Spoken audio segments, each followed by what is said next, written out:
మంత్రివర్యులు ఉత్తమ్ కుమార్ రెడ్డి గారు, కోమటిరెడ్డి వెంకటరెడ్డి గారు, దుద్దిల్ల శ్రీధర్ బాబు గారు, కొండా సురేఖమ్మ గారు, సీతక్క గారు, మిత్రుడు పొన్నం ప్రభాకర్ గారు, మంత్రివర్గ సహచరులు, ఖమ్మం జిల్లాల శాసనసభ్యులు,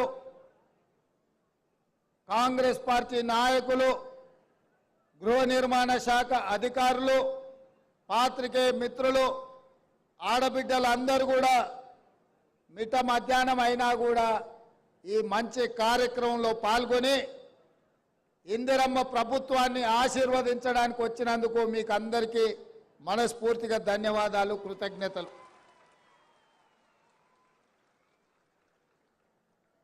ఇల్లాలిని చూడు ఇల్లుని చూడు అన్నారు.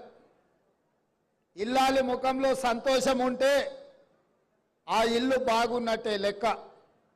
ఇంటి పెత్తనం ఆడబిడ్డ చేతిలో ఉంటే ఆ ఇల్లును చక్కదిద్దే బాధ్యత ఆడబిడ్డ తీసుకుంటుంది.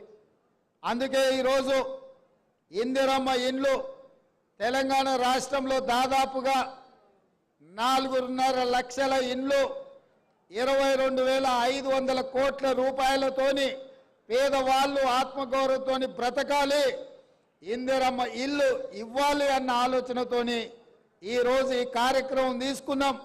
ఈ ఇందిరమ్మ ఇల్లు ఇంటాయన పేరు మీద కాదు, మా ఆడబిడ్డల పేరు మీదనే ఇయ్యాలి అని చెప్పి ఇవాళ మన ప్రభుత్వం నిర్ణయం తీసుకున్నది. ఇంటి పెత్తనమే కాదు, ఇంటి పట్టా కూడా ఆడబిడ్డ పేరు మీద ఉండాలి. అప్పుడే ఆ ఇంట్లో వెలుగులు ఉంటాయి, ఆ ఇంట్లో పిల్లలు చదువుకుంటారు, ఆ ఇల్లు గౌరవంగా సమాజంలో బ్రతకగలుగుతారని మా ప్రభుత్వం నమ్మింది. నేను ఎక్కువ ఉపన్యాసానికి పోను. గత 10 సంవత్సరాలలో డబుల్ బెడ్రూమ్ ఇల్లు ఇస్తా అన్నాడు. 2014 ఎన్నికల కంటే ముందు డబ్బా ఇండ్లు వద్దు, డబుల్ బెడ్రూమ్ ఇండ్లు ముద్దు, కొడుకు కోడలు ఉంటే యాడుంటారు,